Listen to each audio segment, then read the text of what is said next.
Okay guys, ito na naman tayo guys. Ay. Ito na yung hinukay namin na tubo. Ito yung pinaka-leak nya. Basag. Ang size po na ito is 300 mm. Guys.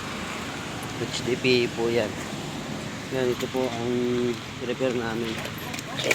Ayan guys. Nagkabit po kami ng dalawang STC. Ayan po. At nagkabit kami ng pipe. Malalim-lalim mangukay namin. At yung mga veterans moves namin guys. Mga veterans moves. So guys, yung mga bang materialis. Ito naman guys, yung revolve. Yan. So bye-bye na lang sa susunod na video.